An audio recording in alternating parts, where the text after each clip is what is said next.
Bom, gente, boa tarde.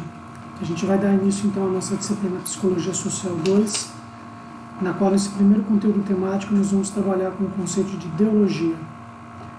Antes de mais nada, é importante, para aqueles que não participaram do nosso encontro na semana passada, que assistam um vídeo que está disponível lá na aba Atividades, semana 2, que trata da reapresentação da nossa disciplina, do nosso plano de ensino e a apresentação de como a gente vai trabalhar ao longo desse semestre, com atividades síncronas e atividades assíncronas. Pois bem, falar de ideologia significa tomar uma decisão, ou seja, a partir de qual vertente teórica nós vamos abordar esse objeto, esse conceito.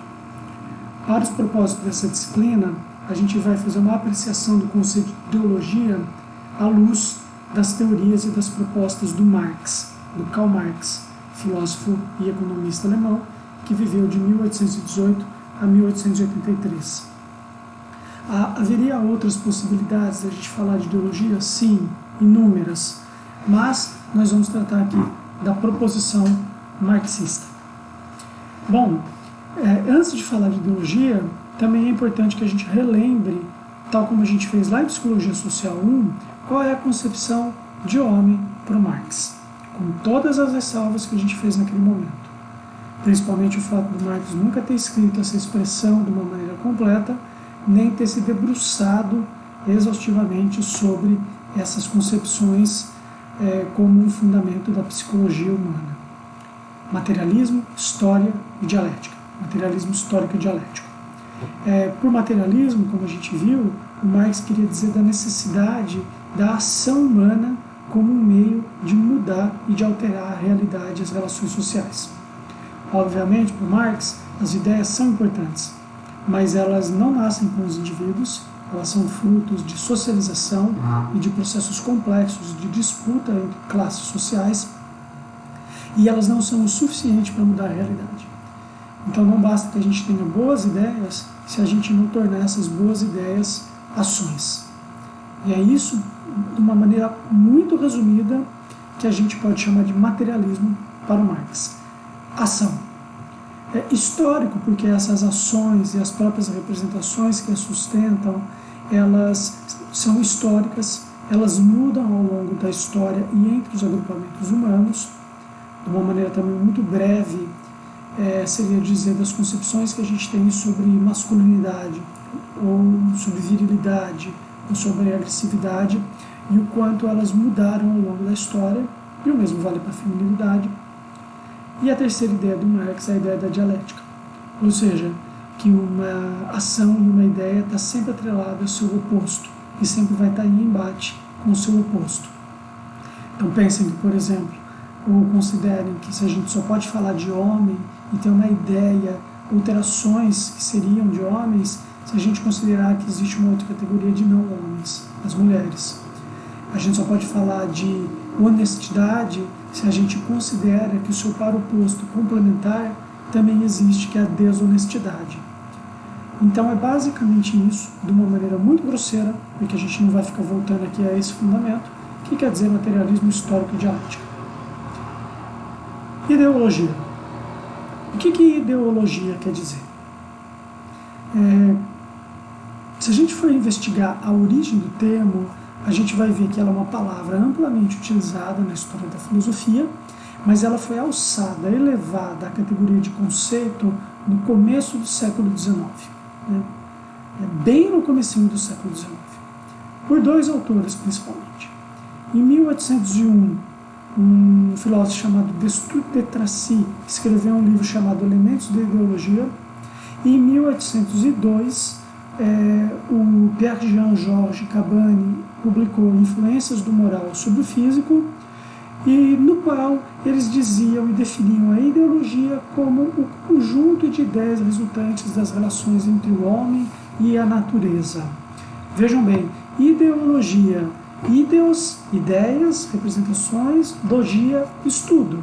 Ideologia, o estudo das ideias ou das representações dos seres humanos na história. Essa ideia ou essa proposta de ideologia, ela vai ser muito difundida dentro da psicologia, principalmente porque ela dá a impressão de que nós somos portadores, o indivíduo é um portador de uma ideia, quase que naturalmente um portador dessa ideia, e que tem clareza absoluta de quais são as suas ideias, de quais são as suas representações. Ele é totalmente consciente de quais são as suas ideias.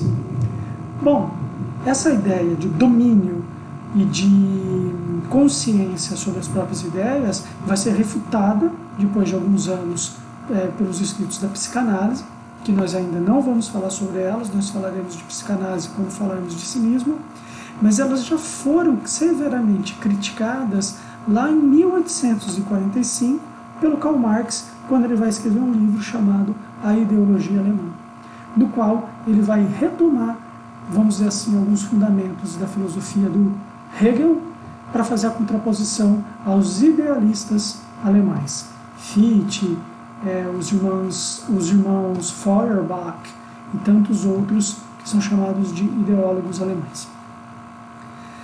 O que Marx vai nos ensinar?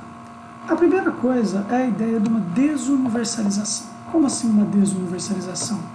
Veja bem, quando De Stutt et Tracy e o Cabanes propuseram a ideologia como estudo das representações de uma sociedade, eles apostavam que uma sociedade tinha só e tão só uma ideologia que seria verídica e válida para todas as pessoas que compunham essa sociedade. Isso procede? Segundo Marx, não. Porque para o Marx, quando ele vai dizer de luta de classes, ele vai dizer que existe uma classe mais abastada, de detentores do capital, que pensa e deseja algumas coisas, e uma classe de trabalhadores que não possuem os meios de produção, tem que vender a sua força de trabalho, que pensam e almejam outras coisas. Então as ideias, os valores, as representações dessas duas classes sociais são coincidentes? Vamos tentar produzir uma complexação dessa ideia do Marx. Pensem na nossa sociedade. O Marx fala em termos de classes sociais, a gente poderia falar em termos de etnia.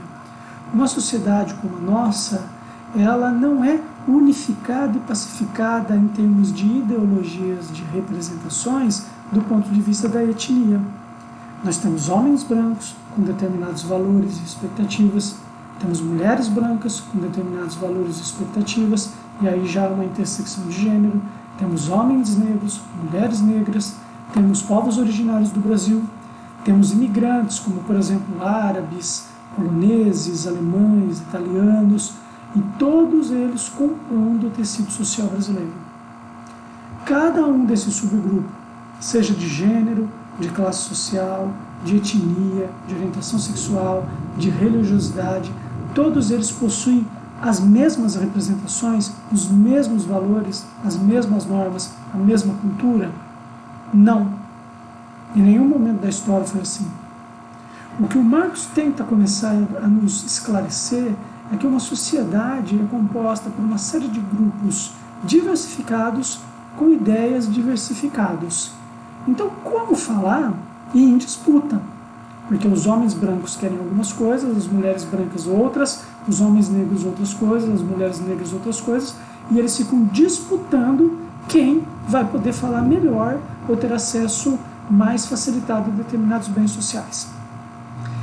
Então as representações e as ações dos diversos grupos de uma sociedade estão em disputa, em conflito desde a origem, desde sua inauguração. Então há como dizer que existe uma representação majoritária que todos cumprem e seguem em qualquer sociedade?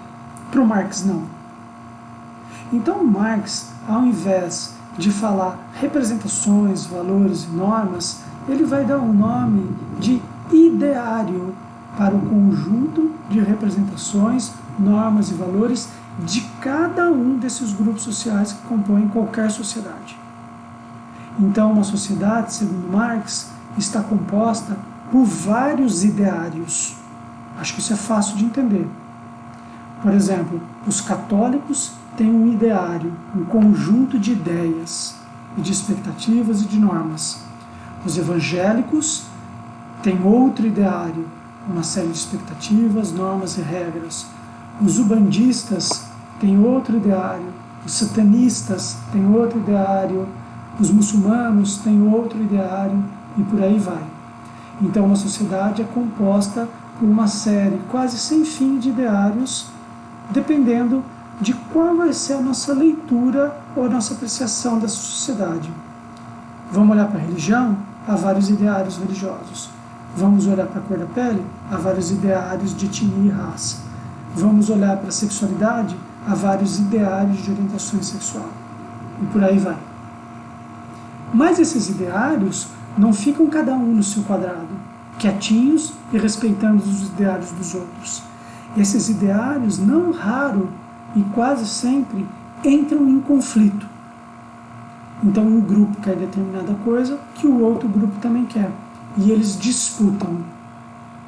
Essa disputa e a imposição de um ideário sobre o outro, que passa a ser considerado mais verdadeiro, mais correto, mais justo, melhor do que os demais, esse processo no qual um ideário é colocado de uma maneira sobressalente aos demais, esse processo social se chama ideologia. Então vamos ser claros. Ideários são representações, normas e regras de grupos sociais. Como há vários grupos sociais numa mesma sociedade, uma sociedade é composta por vários ideários. Esses grupos sociais disputam posições de poder nessa sociedade. Quando um grupo social consegue se sobressair e dizer que o seu ideário é o melhor e deve ser seguido por todos, nós dizemos que aí é um processo ideológico. Isso fica claro para todo mundo? Ideário é composto por representações, por conteúdos. Ideologia é um processo.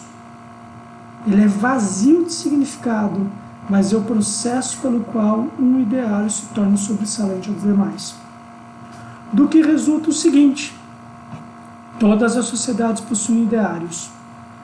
Toda sociedade, em todo o tempo histórico, possui processos ideológicos, mas os ideários que representam os processos ideológicos hegemônicos podem mudar de tempo histórico e de sociedade para sociedade.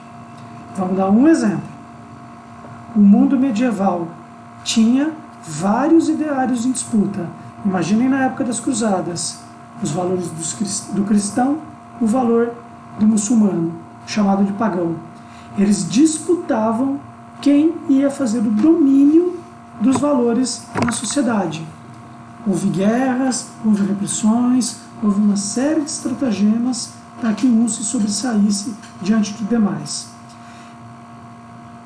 O ideário cristão se sobressaiu, mas os valores do cristianismo, amor ao próximo, resignação, etc., são diferentes dos valores dos ideários que representam a ideologia, por exemplo, no capitalismo.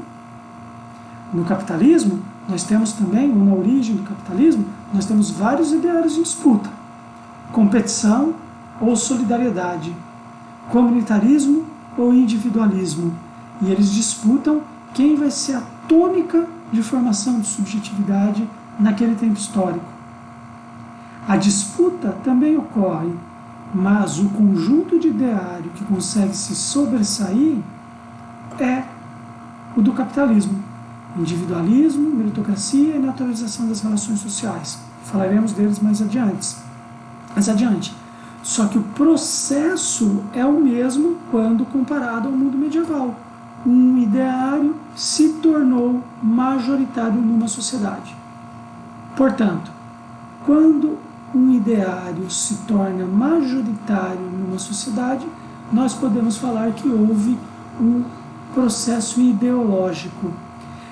É por isso que nós temos que entender ideologia como um processo de inculcação para o conjunto da sociedade de valores específicos de um grupo social.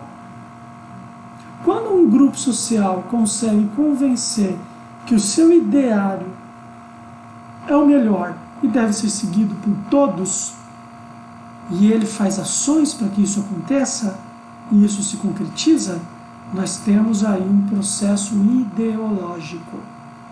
Então a primeira distinção que nós temos é a seguinte: ideário, conjunto de representações, e ideologia, quando um desses ideários se torna majoritário na sociedade.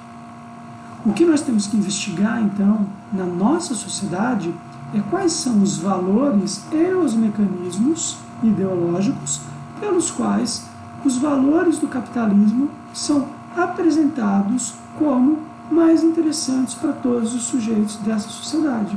Ou seja, como ocorre o processo ideológico na sociedade de produção capitalista. Por que na sociedade de produção capitalista? Porque nós vivemos numa sociedade de produção capitalista. Se a gente vivesse no socialismo ou no anarquismo, a gente faria a crítica do anarquismo ou do socialismo. Como a gente vive no capitalismo, a gente tem que fazer a crítica ao capitalismo. Mas por que fazer essa crítica ao capitalismo? Porque esses mesmos valores que são considerados como os bons valores, como os melhores valores, como os valores normais e naturais dessa sociedade, são justamente os mesmos valores que fazem as pessoas adoecer física e subjetivamente. Então imagine um sujeito que faz um trabalho repetitivo e tem uma dor, ou um LER, uma lesão por esforço repetitivo. Ele também pode ter uma estafa, um burnout, ou uma depressão no trabalho. E aí ele pode ficar tão irritado com isso que chega em casa, ele pode ficar agressivo com os familiares, ou então ele pode beber, ele pode fazer um abuso de substâncias psicoativas. Então vejam, o que eu quero dizer para vocês é que, segundo Marx, os valores e o processo ideológico no sistema de produção capitalista, eles causam danos aos sujeitos. Por que eles causam danos aos sujeitos? Porque a concepção de homem por Marx é uma concepção materialista. Não basta apenas o que os homens pensam. Devemos ser individualistas, competitivos e meritocráticos. Importa como os homens põem isso em prática. Ou seja, como eles atuam para ser individualistas. O que eles são capazes de fazer para provar sua meritocracia? O que eles estão dispostos a colocar em jogo para poder ter sucesso no mundo do trabalho, adquirir poder e dinheiro? São as ações dos homens que importam para Marx. E no sistema de produção capitalista, as ações dos homens pautadas em determinados valores, individualismo, meritocracia e naturalização das relações sociais, têm causado cada vez mais danos, sofrimento, consequências ruins para a subjetividade dos sujeitos. É a partir dessa ideia, então, de ideologia que nós vamos trabalhar. Mas vejam bem, quando Marx diz que quando um determinado ideário consegue suplantar os demais e apresentar-se como a grande verdade ou a única verdade, ele está falando que isso deve ser seguido por todo mundo, porque isso é o mais correto de ser feito. Isso é o normal, isso é o natural. E isso, então, não deve ser questionado pelas pessoas. Do que resulta, segundo Marx, que os processos ideológicos são inconscientes. Eles funcionam sem que os sujeitos se apercebam das consequências desse próprio funcionamento. É por isso que o Marx vai falar que uma ideologia nada mais é do que um inconsciente social. Nós fazemos coisas porque disseram que isso era o normal, pouco questionamos essas coisas, ou se questionamos somos punidos, e continuamos fazendo essas coisas porque elas são apresentadas como o correto, como os grandes valores que vão fazer com que a gente seja moralmente correto, ou os grandes valores que vão fazer com que a gente obtenha sucesso na vida. Então a nossa sociedade, por exemplo, diz: trabalhe, porque trabalhando você pode enriquecer e se dar bem. E as pessoas se esfolam de trabalhar sem a garantia de que um dia vão enriquecer, mas continuam levantando todo dia para trabalhar com a expectativa de que um dia elas vão enriquecer. Não só no trabalho a ideologia opera, ela opera, por exemplo, também na imagem e no imaginário do corpo. Uma determinada sociedade pode dizer que a beleza masculina e feminina deve seguir determinado padrão. E que para seguir ou para atingir determinado padrão de magreza, de dinamismo e de tonificação muscular, os sujeitos têm que fazer determinadas coisas. Então eles têm que ir para a academia, têm que fazer dietas, têm que ter uma vida extremamente regrada, com a expectativa de que um dia eles terão o corpo perfeito ou o corpo padrão ideal de determinada sociedade. Sendo que muitas pessoas vão ralar anos após anos atrás desses ideários, dessas grandes valores de identidade corporal, de valor corporal, e não vão ter um corpo perfeito.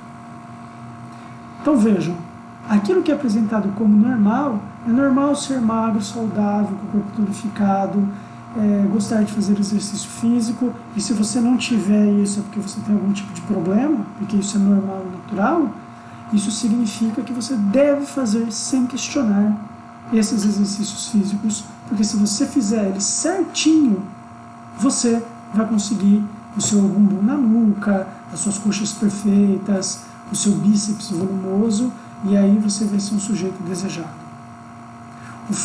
O que o Marx está querendo nos dizer é que a sociedade de produção capitalista apresenta o mundo como repleto de valores que são universais, que valem para todos e que todos devem seguir, porque quem não seguir deve ter algum tipo de problema. Por que eles devem ser seguidos à risca? Porque os sujeitos que venceram na vida, por sua vez, em algum momento, seguiram essas prédicas. Ora, a dona da Magazine Luiza construiu o seu império porque ela acordava cedo, tinha uma lojinha, trabalhou muito, foi juntando dinheiro, foi se capacitando cada vez mais e hoje constituiu um império. O Eike Batista, que hoje está preso, também juntou a sua fortuna porque ele trabalhava exaustivamente. Acordava super cedo, dormia super tarde e juntou o seu dinheirinho e ficou rico.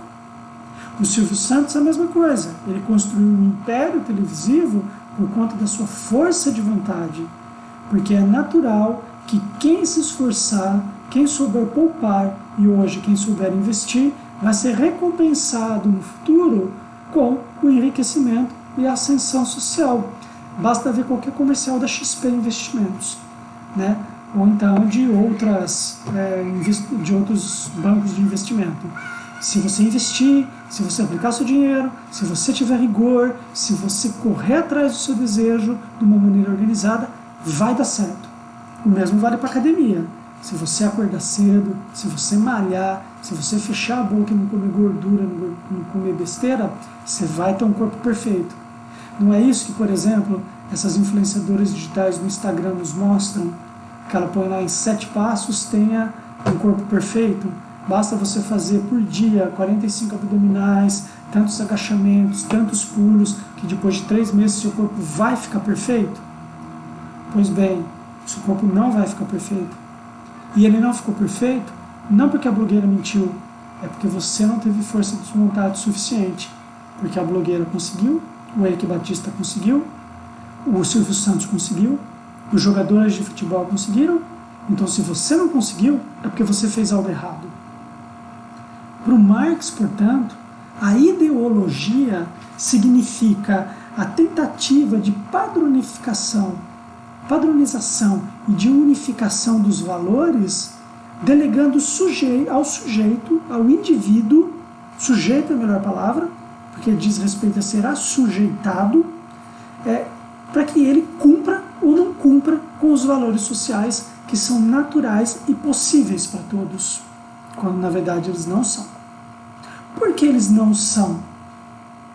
Porque se por um lado o discurso ideológico no capitalismo diz basta a sua força de vontade, e aí fica uma questão: a sua força de vontade é o bastante? Ela é suficiente?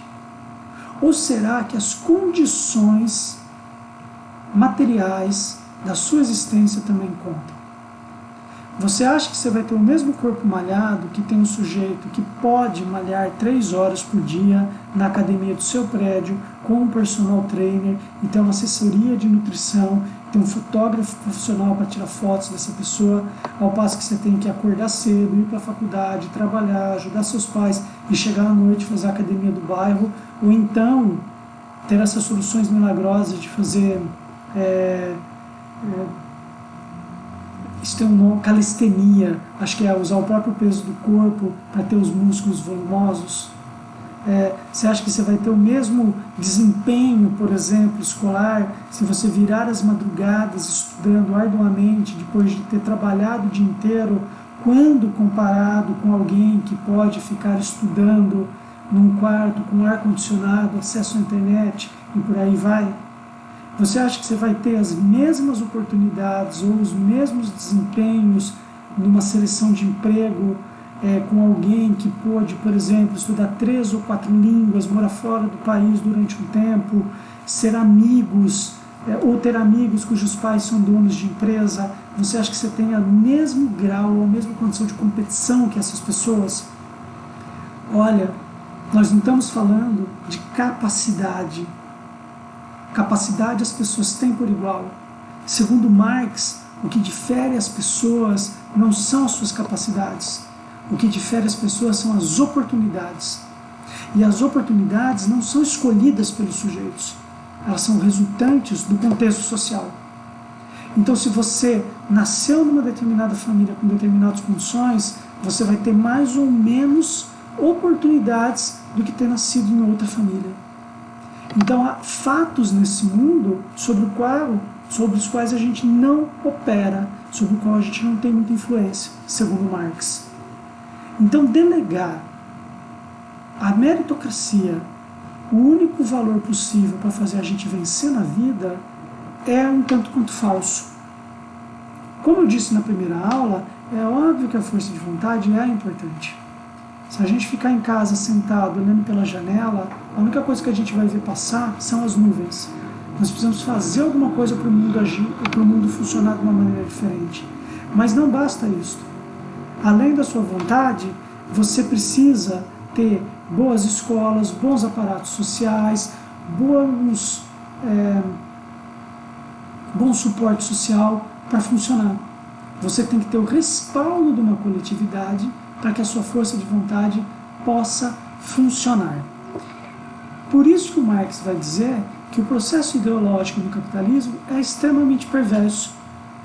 Porque a meritocracia diz o seguinte: você venceu na vida, você conseguiu um bom parceiro amoroso, você conseguiu um corpo bonito, você conseguiu um bom emprego, parabéns, isso é fruto do seu esforço.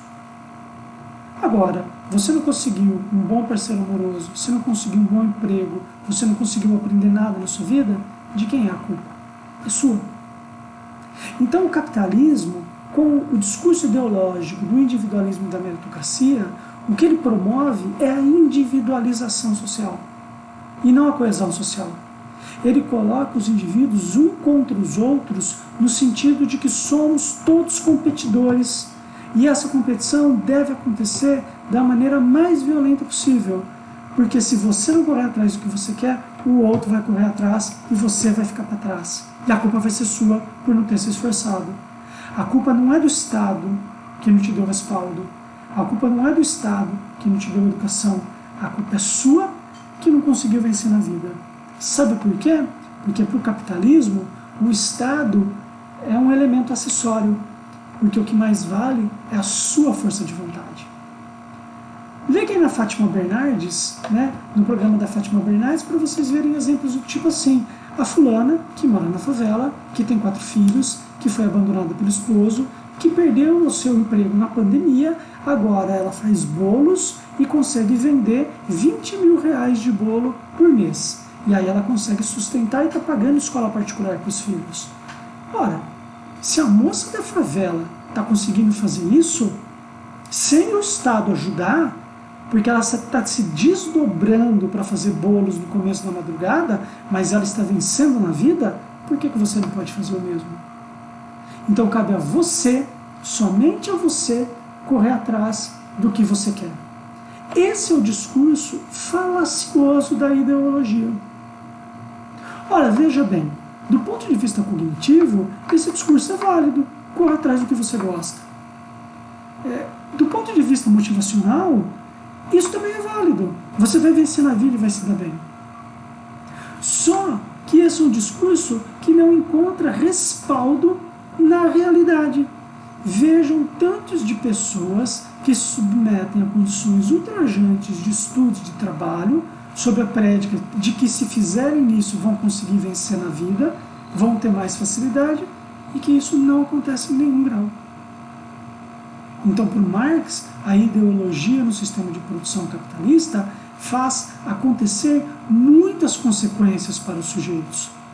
A primeira dessas consequências é uma individualização, um rompimento das relações sociais de harmonia ou coesão, a ideia na aposta da meritocracia como única saída possível, ou seja, um solipsismo, você está sozinho, basta você vencer ou fracassar, um aumento da pressão e da ansiedade nos sujeitos, porque cabe a você se capacitar, cabe a você vencer, então rale, e também uma certa ilusão de que o mundo pode ser melhor, apenas cabendo a você fazer as coisas. O mundo sempre foi assim? Não. O Marx vai dizer que já houve outros momentos da existência, como, por exemplo, ao invés de modo de produção capitalista, o modo de produção feudal, no qual as consequências do trabalho eram diferentes do que o capitalismo nos atribui. Por que o trabalho? O trabalho é uma dimensão fundamental para entender ideologia no capitalismo contemporâneo e em todos os momentos da história, por um fato muito simples, segundo Marx. O trabalho não produz só mercadorias. No trabalho a gente não produz só cadeiras, mesas. Pelo trabalho, nós produzimos modos de trabalhar, ou seja, modos de partilha social, subjetividade. O trabalho produz mercadorias? Sim, mas o trabalho produz um jeito de se relacionar com outro ser humano, ou com a máquina. Então, por exemplo, em qualquer profissão, se você for colocado ou entendido como um trabalhador ativo, construtivo, participativo, você também será ativo, participativo, construtivo nas suas outras relações sociais. Agora, se você for entendido como um trabalhador passivo, pouco inteligente, pouco contributivo, é assim que você vai agir nas suas outras relações sociais. O trabalho, segundo Marx, faz isso no capitalismo com as pessoas, com os sujeitos. Pelo modo pelo qual o trabalho opera no capitalismo, os sujeitos são colocados como paus mandados, como sujeitos pouco contributivos, como massa de manobra, como mão de obra barata e descartável. Só que os sujeitos não tomam consciência dessas relações, segundo Marx, devido à força dos valores ideológicos que prometem mundos fundos para os sujeitos. Trabalhe, poupe, invista, e você vai dar certo na vida. Veja, quando a XP diz invista seu dinheiro, ela não conta o resto da história para você, que é, para investir, você precisa ter dinheiro. Para ter dinheiro, você precisa ter um emprego. Se você tem um emprego, certamente você não vai ter tanto dinheiro assim, nem para guardar, nem para investir. Então, nós não sabemos a história toda que faz com que o sucesso ou o fracasso opere na sociedade. Para isso, o Marx dá um nome: alienação.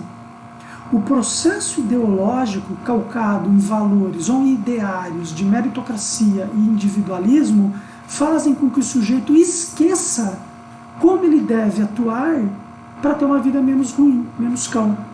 Pelo contrário, ele faz com que o sujeito ache natural se sacrificar no ambiente de trabalho, ganhar pouco, não gostar do que faz, desejar a morte do seu patrão ou do seu professor universitário, porque se ele passar por todas essas provações, ele vai dar certo na vida. Isso o capitalismo não nos conta. O capitalismo nos diz assim: poupe, trabalhe, se esforce, rale, porque você vai ter o ganho disso, porque você se esforçou. Se você não se esforçou nem um pouco, você não vai ter ganho nenhum. Só que ele não conta o como isso opera. Isso para o Marx tem um nome interessante: alienação. Os sujeitos têm uma relação alienado, de desconhecimento de como a sociedade, as relações de trabalho, as relações familiares, as relações ideológicas funcionam na sociedade. Nós tomamos por natural sofrer no trabalho, sofrer na escola. Nós tomamos por natural termos dificuldades mil. E nós achamos que vai ser natural passar por essas adversidades e vencer na vida. Isso o Marx dá o nome de alienação. A sociedade de produção capitalista não inventa alienação. Nós vamos falar disso na próxima aula, na segunda parte dessa aula, que é da semana que vem. Mas a sociedade de produção capitalista aumenta a alienação dos sujeitos. E além de aumentar a alienação, produz mais-valia, que é o excedente da produção, do lucro, que não fica com o trabalhador, que fica com o patrão, que não trabalhou e se apropriou do trabalho alheio. Então vamos resumir essa mini aula. Uma sociedade tem vários grupos sociais. Esses grupos sociais têm suas representações, normas e valores. Esse conjunto de representações, normas e valores de cada grupo social se chama ideário. Então a sociedade tem inúmeros ideários. Na sociedade de produção capitalista e em todas as sociedades, esses ideários estão em conflito. Quando um desses valores, um desses ideários, suplanta os demais e diz: o meu é o normal, o meu é natural, o meu deve ser seguido por todos, porque se todos fizerem isso, eles vão se dar bem, abre parênteses. No cristianismo, se você for um sujeito fiel, dogmático, temente a Deus e amar o próximo, você vai para o reino do céu, você vai dar certo. Na sociedade de produção capitalista, se você trabalhar arduamente, se você enfrentar as adversidades, se você for perspicaz, se você for empreendedor, você vai dar certo, entenderam? Fecha parênteses. Se você tomar como natural os valores que eu estou lhe apresentando, você vai vencer na vida. Então esqueça qualquer tipo de alternativa, pois não existem alternativas, existe apenas isso que eu estou te ofertando. Os sujeitos, então, se alienam pela religião ou, no capitalismo, se alienam pelo trabalho, a título de terem mais sucesso na vida. O custo de alienar-se e não questionar a suposta naturalidade das relações sociais, porque é natural trabalhar, se dar mal, é natural ter um patrão ruim, é natural que Deus nos ponha provações, etc, etc, etc. O fruto disso é o sucesso, mas a consequência negativa do fracasso também é sua, que não se empenhou suficientemente. Por isso que no nosso próximo encontro, então, esqueça como o mundo funciona, simplesmente ore no cristianismo, ou simplesmente trabalhe sem pensar para poupar e investir e ficar rico e vencer na vida na sociedade de produção capitalista. Não pense mais nada. Não pense nos pobres, não pense no outro, não pense no comunismo, não pense na natureza, não pense nas relações sociais de solidariedade. Pense em ter um trabalho, ganhar dinheiro, juntar dinheiro, investir dinheiro. Aí você vai dar certo e vai comprar tudo para ser feliz. É isso que o capitalismo nos põe como sistema ideológico. Não pense em alternativas. Pense apenas nos valores que nós lhes dissemos que são os melhores valores e os valores naturais. Por isso que no próximo encontro nós vamos falar de como isso se deu no capitalismo, que é fazer a comparação entre o modo de se trabalhar no mundo medieval e o modo de se trabalhar no mundo capitalista, para ver que isso que o capitalismo diz como sendo natural, trabalhe, trabalhe, trabalhe, sofra, acumule e vença em algum momento, isso é um fato histórico. Nem sempre foi assim. Nós já tivemos uma relação de apropriação, significância e de felicidade ou de menos infelicidade com o trabalho. Então, semana que vem, nós vamos falar de modos de trabalho. Quem tiver dúvida, me escreva, mande e-mail ou ponha sua mensagem no mural para a gente poder tocar essa conversa. Leia os textos da Marilena Chauí e do Norberto Bobbio, que eles são esclarecedores. É óbvio que a minha fala não substitui a leitura desses textos. Um abraço para todo mundo Até a próxima aula.